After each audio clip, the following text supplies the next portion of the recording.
urgent stuff. I'm going to talk about that and why it's urgent.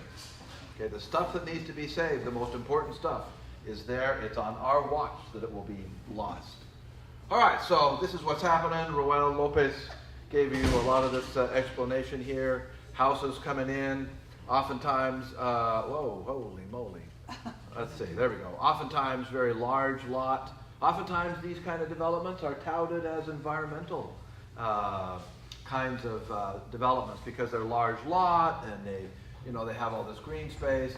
But of course, you know from Roel's talk that this is hyper fragmented and therefore from an ecological point of view doesn't have a lot of value. This is just opposite Galveston Bay right out here, down in the Kemah area. So here's the questions that I'm going to address for you today. How much are we losing? Can we get a handle on what we've been losing? I'm focusing on wetlands, but it's the same story for the prairies and the forests and all the rest of it. So how much are we losing? Is the Clean Water Act working? This is important from a wetlands point of view because this is the regulation that governs wetlands. And in fact, the only law we have for saving any habitat at all it deals with wetlands, with the Clean Water Act. We don't have, somebody was just asking me here, why don't we have a Save the Prairie Act, or why can't we regulate prairies? Because we don't have a Clean Prairie Act or a Save the Prairies Act. We have a Clean Water Act, and so wetlands are the ones that are connected. Is there anything left worth preserving, or is it all shot? Has it all been paved over? Far from it. And then, of course, at the bottom is, well, what difference does it make?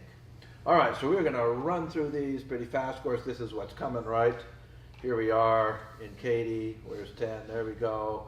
All these roads are just planned. I think this is an older slide, so this is from what is it called? The Transportation Policy Council or something. But yes, this is the story all over. More roads all over the place. Bigger roads, et cetera, et cetera. And of course, stuff coming our way all the time, right and left. You all know that. Clean Water Act, that's what we want to focus on. It's working. All right, but first, we're going to talk about how much we're actually losing. We drive around, we see all these wetlands, we see development, but nobody really has a handle on a number that we can point to or hang our hats on. So we did some very simple work with the wetlands and a way to sort of semi-quantify exactly how many we're losing. Most of you, or many of you here that work in wetlands might be familiar with the National Wetland Inventory. This is a National Wetland Inventory as part of the U.S. Fish and Wildlife Service. And back in 1992 and 93, they did this big survey. I don't know, I guess it was all over the country, but certainly focused in our area. So they drew those wetlands in, and they didn't have imagery as good as this. This was sort of pre-digital days, so they did the best with what they could. And in my estimation, when they circled some area and call it wetland, I would say that has a very high probability that it is a wetland. I would say that it's over 90% that you could hang your hat on and say, yep, that's probably wet. Now, there's a lot of other areas, though, that they missed. And in fact, in my estimation, they missed about 60% of what's out of there. They might have got 30%. We haven't quantified this too directly, but as I talked to other wetland scientists in the field, that at least 50% missed, maybe in that range. So you can see here these dark areas. This has the same tonal pattern as this does.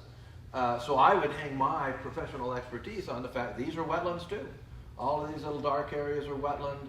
Even a lot of these areas are wet-ish for sure. Whether they would make the jurisdictional wetlands or not, I'm not absolutely sure, but I would hazard a guess that a lot of those are wetland. Here's an ancient channel scar, clearly a wetland. But with what they were dealing with, they just they didn't see it quite that clearly. This was 92, this wasn't digital, they couldn't zoom in and zoom out. They had an aerial photograph, a printed aerial photograph they'd look at with some magnifying glasses, but that was about it.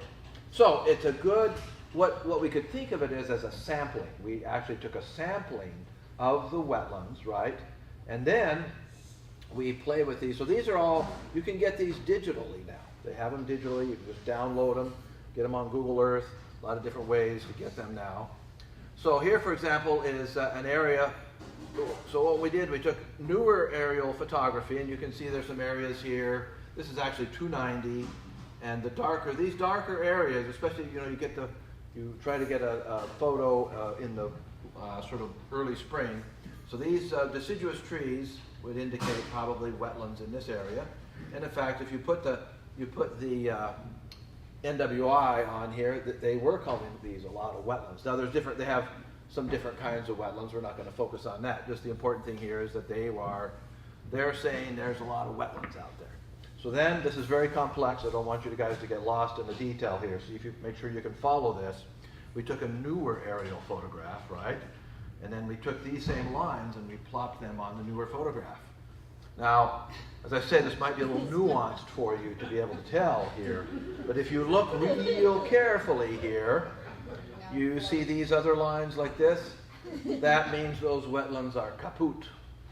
They're dead, So I know it's a little difficult to see, but if you squint at it long enough, you can kind of start to see a pattern there. And then, of course, playing with the ArcGIS, we can come in there and we can now label these wetlands RIP, right? They're gone. Actually, we don't label them RIP, we label them developed, right? Zapped.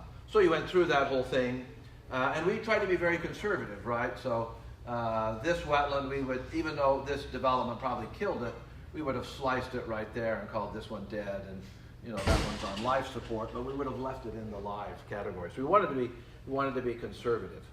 So when you look at it, for example, this is just on a quadrangle basis. This is the Satsuma quadrangle out west of town. These are the original. This would be the NWI, the 1992 NWI wetlands. And then we can start to play games, and we can look at, okay, well, these blue ones are dead.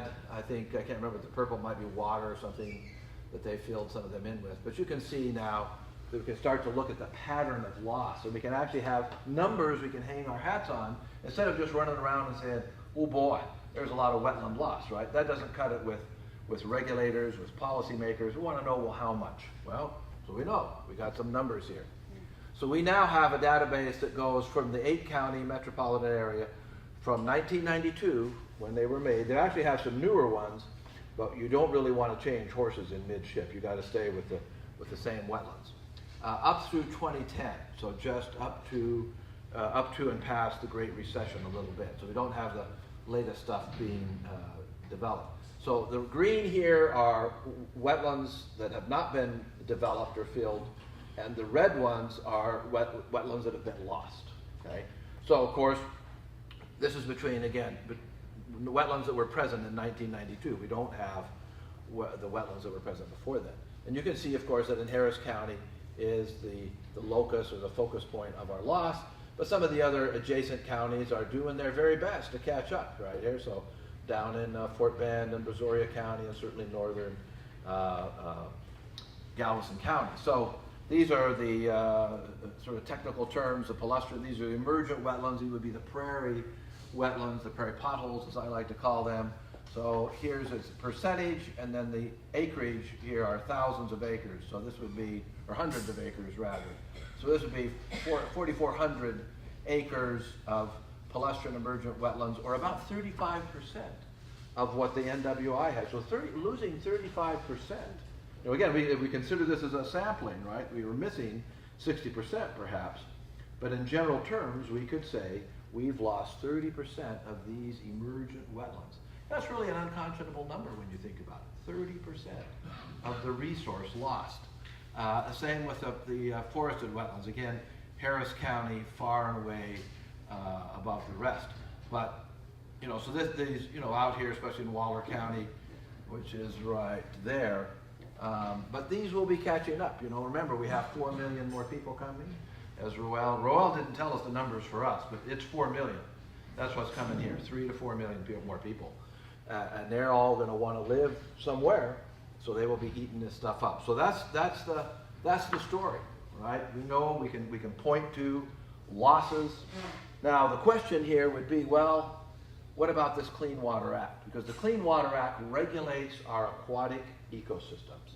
Okay, that was to protect our waterways, the aquatic integrity, and the wetlands supposedly have some kind of a connection to the water quality. This is, you pick up any textbook and you'll see that there's any wetland textbook, and they'll talk about, well, how well the wetlands are connected to the water bodies. And I'm going to address that in a little bit here, but I've probably turned this around a little bit. But we did, in my shop, we've got a sort of a pretty good wetland program where we're trying to look at the whole picture, right? So what have we lost, and what have we mitigated? So when you go to fill a wetland, if it is a jurisdictional wetland, then you must mitigate that loss, right? So this is under the Clean Water Act. You have to mitigate in some form or another. It could be you preserve some existing wetlands and you fix them up, you clean them up and restore them, enhance them, or maybe you build some kind of a wetland, but you've got to do something. So we decided, well, how well is that system working? Could we actually monitor this? Could we tell? So we worked with our friends at HARC, up in the Woodlands area, and then my group here. And so what we did is we took a sample, a quantitative sample, a rigorous sample of about, I think it was over, it might have been 200 permits that we pooled, and we made sure we got them all around the area. And by the time we were done with permits that we could actually look at, and especially what we were really interested in, permits that require mitigation. So we had about 110 permits documented, that would require some kind of mitigation. So we were interested then in, well, how well is that mitigation carried out? Now with 100, that sounds like a small number, but it's actually quite a bit of work to get these permits, the full permits. We developed dossiers and the whole thing. And then what we were interested in was, well, what's the paper trail? Okay, just the paper trail. Can we, the Corps of Engineers, of course, is the agency that looks at this every day. How well was that actually, how complete was that record? That's the way we should put that. So this is then, and the most critical one to look at is this one right here. Now this is, there's mitigation that involves avoidance, for example. Well, let's just go, so compensatory mitigation is when you didn't avoid it. You went out and you actually filled the wetland. So of these were actually 62 permits then that we looked at. And so not saying whether the mitigation was good or not, just is there a record of it, follow through. So out of these 62, only 24, or about 40%, had a complete record, a complete documentation. So 60% of them, it just sort of went off. Maybe there might have been a field visit. Oftentimes there were no field visits, but there was not a complete record in that many of them. So that is certainly a little bit disturbing, because we would like to think that the Clean Water Act is ensuring that we maintain that we still have these benefits. In other words, these wetlands are providing us with benefits, and we would like to assume that then if we lose some, we gain back, or we substitute something for those lost benefits. But this doesn't say, it could have been that it just paperwork. They just didn't fill out their paperwork. Maybe they went out and actually did the mitigation. We didn't ask that question. We just said, did you have the paperwork? Now, I'm sure you will have your suspicions, as I do, as to, if the paperwork wasn't complete, well, Now, we actually did run into some where there were some cases where they actually hadn't filled out the paperwork. I mean, they had actually completed the mitigation, but they hadn't completed the paperwork. Those tended to be government agencies for the most part. But then if you look at, in terms of acreage, right? So each permit will have a certain acreage requirement. So in this case, 300 of our sample of those requiring mitigation, there were 356 impacted acres, right? This is straight from the permits. And the combined mitigation, acre and credits, so this includes the mitigation banks, would have been about 1,300 acres.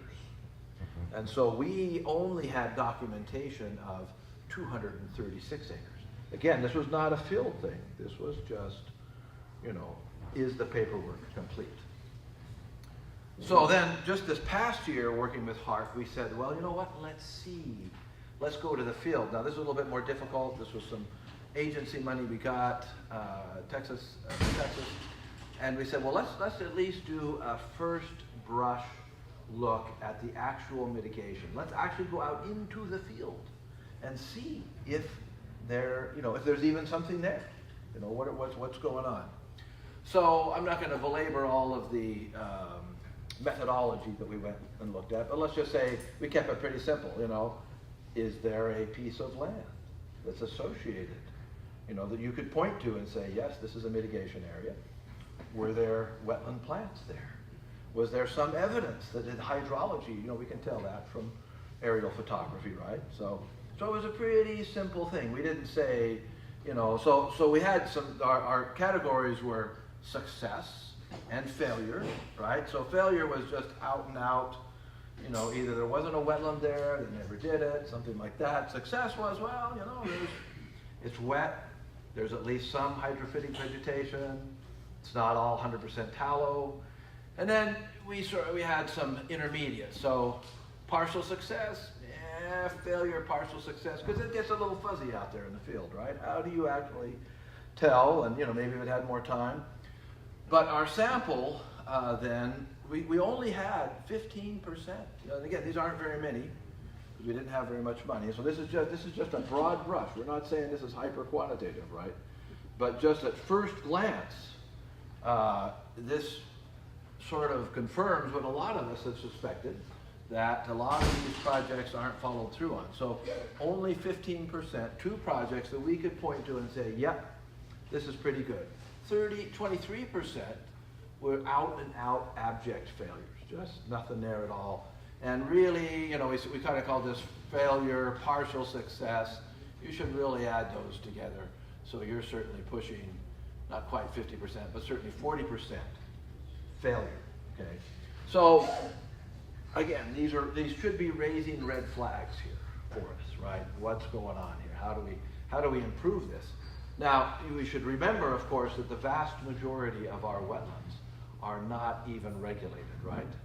All of the prairie potholes that are up in the upland areas are not considered to be jurisdictional by the Corps, by the U.S. Army Corps of Engineers. So we're not even getting into this at all, right? We don't have the luxury of having failure because we're not even regulating them. So we need to get to where we have these things regulated, and then we need to work on these areas as well. So let's see, I thought I had, I thought I had the stuff on the wetland hydrologic connection. So in case I forgot it, I'll just tell you, we do have studies on the hydrology. So what the local Corps of Engineers says, these wetlands, so these prairie potholes that we have out here on the Katy Prairie, right? They will say, well, they are wetlands. They have the soils, the hydrology, all of that, but they're not jurisdictional because the water in those potholes, in those depressions, does not get out of the depressions. It stays in there. They are closed depressions. That's how they would say it. So we actually went out and quantified this, right? I mean, people that I work with, we'd be out there every day, and we see the water flowing. But it's not enough to have an anecdotal kind of a feel for it. You've got to quantify it. Well, we did. And Baylor came behind us and quantified it. And we showed that 17% of the water coming in flowed out of those wetlands. And Baylor actually showed that they cleaned the water as it came out. They measured a 99% reduction in nitrates from the water coming in to the water going out. So this is an issue. All of the changes that we have seen in the Clean Water Act, almost since the inception, have all been judicial actions, have all been court actions. Our Congress has not gone back and redefined things. It's all, these big, the Swank case, the Rapinos case, those of you that are familiar with that. So our estimation is, we're trying to have conversations with the Corps, but the only conversations that count will probably be those that occurred in front of a judge, because that's the way that it has been working. All right, so this is a big question here, especially for today, was what you guys are talking about. Is there anything left worth preserving? So here's Beltway 8. This is actually, I think I was showing you another slide here, somewhere out here. Here's Lake Houston, and in fact, we were just talking about this big piece of property right here, weren't we? You recognize that. This is the Greens Bayou mitigation bank. And you can see there's tremendous habitat out here. You can see little darker areas that are wetter than others, but here's the challenge, right? Just like what Roel was coming out. We get all this development coming out and losing all these wetlands. Well, maybe it's just, when you drive around Houston, you start thinking, it's all gone.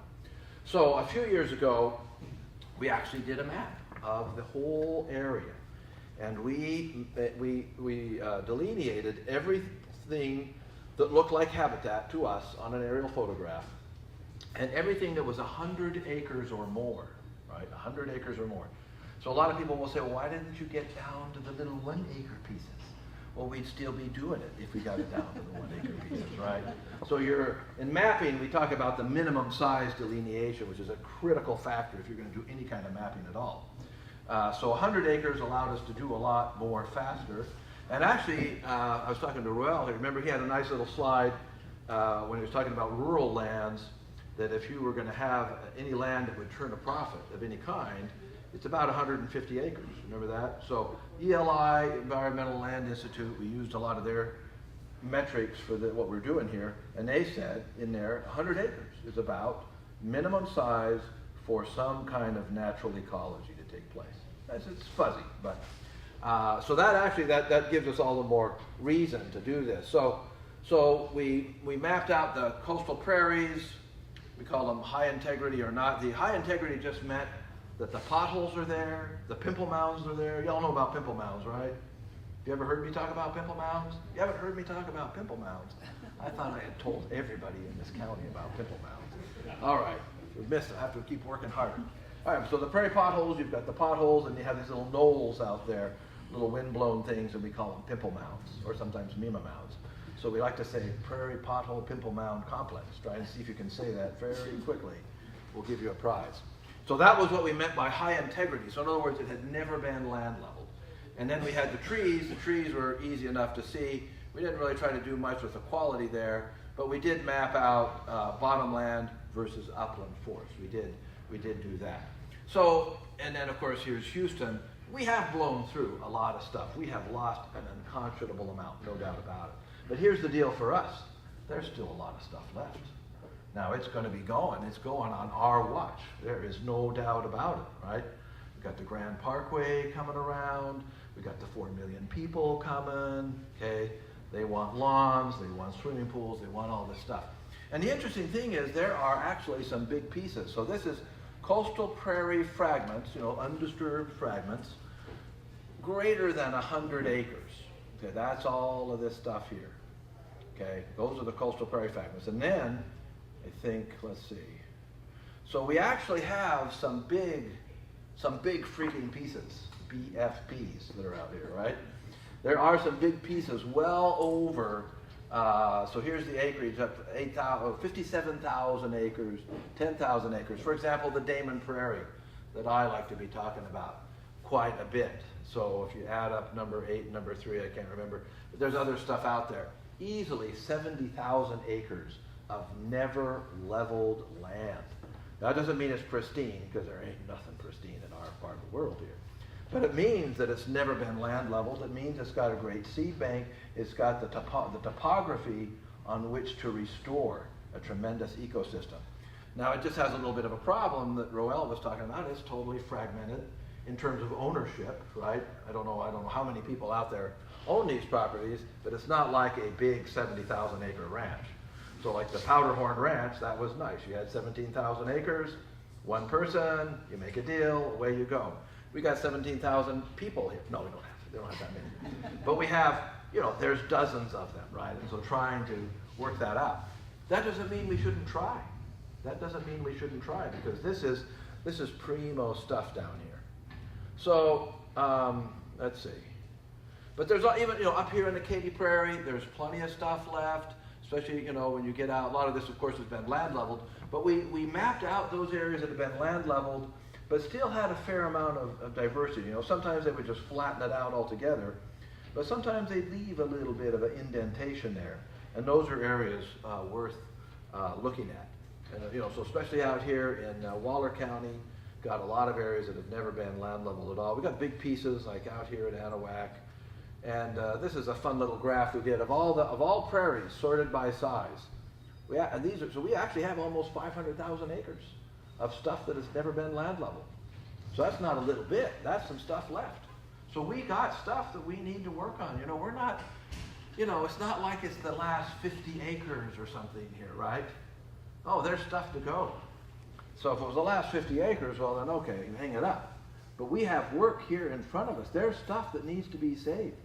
So you're talking these big areas, 50,000 acres, 30,000 acres. We need to focus on those kind of things because that's the real value.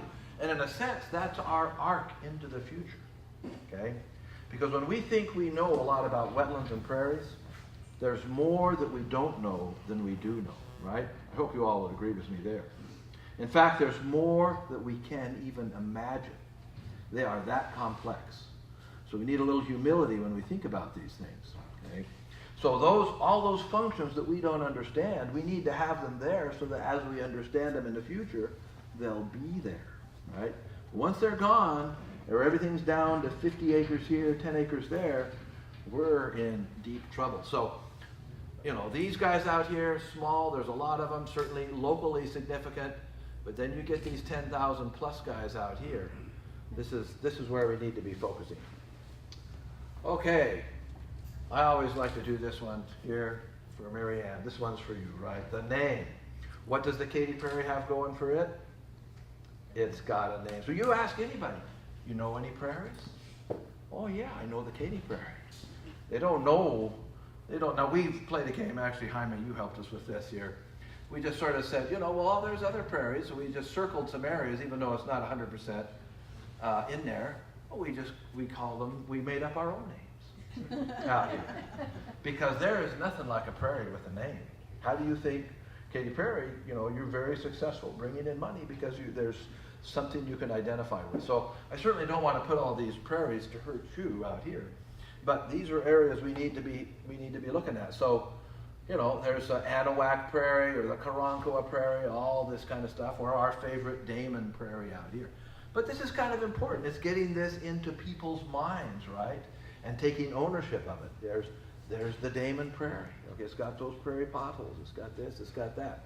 This is part of the work. Is engaging the public on that we have these valuable resources here. All right, I only have what'd you say, 20 minutes left? Oh, yeah, okay.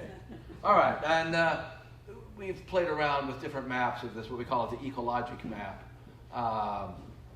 So certainly on your western flank, we might call this the Brazos corridor here. And I've got these wetlands that were land leveled in the past, but we've pioneered some techniques out of Sheldon where we actually re-expose the buried pothole soil and finding tremendous success with that. And so we tried to map some of those areas out too. So this to me is a sort of a crown jewel area, so much stuff. Bottomland areas, upland areas, the Damon Prairie in here, but all the way up and down this area. It's a great jewel. Prime farmland, I'm not going to talk about that. Okay, what difference does it make? I didn't quite get these all in the right order, these little riffs here. This is the work we did on the water quality. We've been seeing this stuff for years. I was out with Andy Sipix, a wetland guy from the area, and we look at that and we say, yep, water's coming off. There it is. You tell the Corps, hey, there's water coming off of those wetlands. Oh, well, we don't believe it. You can just point to it. So the big deal with wetlands is, with this act that came out and the Rapinos thing, most everyone agrees that if you've got a wetland next to a water body, a water of the U.S., yes, that will be, we'll consider that jurisdictional. The argument comes when it's these upland areas far up, up in the high, the headwaters of these watersheds. So there's Andy. These are the kind of areas, lots of wetlands around here. This is a forested area, but same kind of deal. So does the Corps doesn't recognize this. It's concentrated flow. Well, it doesn't matter. It's not right. It doesn't have a bed and banks connection, right? Okay, well then, no, that doesn't have one. Okay, that one's got one there. So if we had a wetland adjacent to that, they'd say fine. So we took a watershed with a pothole in it, and we put a weir on it, okay? That's the standard way that people look at measuring water. So I think I'm probably running out here pretty quick. So we just took that, and we had a data logger in there. There you go. Checked it every month. And here's the results. There's the rain. There's where all of these peaks like that. That's where the water came up far enough up to run off, and that's the percent. So is there a hydrologic connection? Yes, there is. This is the 4 years we looked at it. A dry year versus wet years. Here's the discharge. So 1 year there was nothing. 1 year there was a lot, but it averaged out to about 17%, I guess, yeah, because you've got the zero there. And then Baylor came right behind us. We did 1 wetland, they did 10.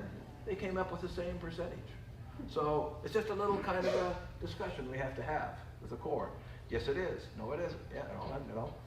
We'll pull all that out. So what about flooding? That's what I was actually supposed to talk about. So I saved the very best for last, just for you. Well, yeah, is there volume out here? There is definitely a volume out here. There is water that is captured, okay? If you do the math on this, in an undisturbed area, there will typically be about 30% wetlands.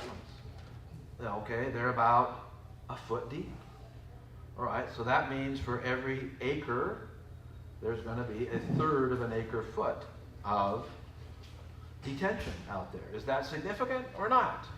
Well, some people have said, those of us that believe it is significant, that we believe in voodoo wetlands. Actually, it's magic wetlands. Well, a third of an acre foot, is that significant or not? Well, today, in the Harris County floodplain administrators, floodplain people, require, if you build something, if you pave it over, require 1/2 of an acre foot for every acre you pave over. Is that right? I think that's about right. Okay. So is a third of an acre foot significant? I would say absolutely it's significant, right? So it's a little over half of that 1/2 of an acre foot. So absolutely. The problem is, right now we're having this big discussion, and it's a difficult one for me, because people want me to say, I've had reporters calling me up from the Wall Street Journal, you name it, wanting me to tell them that development was responsible for Harvey, and that if we had had these wetlands, we would be okay. That wouldn't have made a difference. I can't say that. I can't say it because they all filled up, every single one of them. And not only did they all fill up, all the detention basins filled up. Everything filled up, okay? So when you're looking at the level of a Harvey, and I think we need to think about Harvey, and we need to think about it very hard as what we plan for in the future. And if that's what we plan for in the future, we still need our wetlands without a doubt, because there is significant detention volume. But more than that, we need these guys out of this area right here, because this is what's causing the problem. It's not that the river floods. Rivers flood. They do that, right? We live in the Bayou City. Our bayous get water, and they flood all the freaking time. Okay? They just do it. And when these people aren't in the picture, and I hope nobody was in one of these houses, it's a terrible thing. But when these guys are in the picture, then it's a problem. So the flooding isn't the problem, it's the impacts. So development certainly has had an impact. You know, I hear this from people all the time. Oh, development didn't cause this flood. Okay, I'll grant you that. But development in the wrong places caused the suffering, right? They caused this. So we've got to think. I'm just saying to you, because I'm preaching to the choir here, right? Basically, okay. I'm saying we have to save these wetlands. There's no question about it. We need that for the integrity of our ecosystem. But we can't oversell them. We can't tell you that, yeah, that would have made a difference in Harvey. It wouldn't have made a difference in Harvey. But the way we develop does make a difference. We need these floodplains, right? We don't need people to be suffering in these areas. And then we need our floodplains. Certainly our floodplains, that third of an acre foot per acre, that is going to make a big difference in, let's say, the medium-sized floods. So floods that come about because of a 7-inch rain, or maybe a 10 or something like that. Once you start getting up into the 20 inches beyond, you know, nothing that we have designed in this area works there. Natural areas don't work there. So to me, it's learning to work with nature, keeping these areas natural. This is habitat. I mean, if we thought about all those bayous running through town, what a tremendous wrap. Yeah, okay, I got you, yeah. So, I mean, wouldn't that be a great, we talk about these great emerald necklaces that we have running through town. And to have those areas as parks, right? Now, it's a difficult conversation to have. Yesterday I was with a group of people, and some of them were from Meyerland. You've heard of that subdivision. Very difficult, very painful. I mean, who's going to make these decisions about what's bought out and not is problematic. But if you got this much water, up to your eaves of your house, I would say we should really seriously be considering that. But in the long run, the green infrastructure that matters is what we've got to work with and what we've got to save. So we need those wetlands. We need all these wetlands on the Katy Prairie. We need the floodplains in the cities. If we have both of those things, we're going to be in a lot better shape for the future. And I'm going to end it right there. Oh, I don't know if there's any time for questions, but if there is, then I'll take them. And if not, I'll just shut up.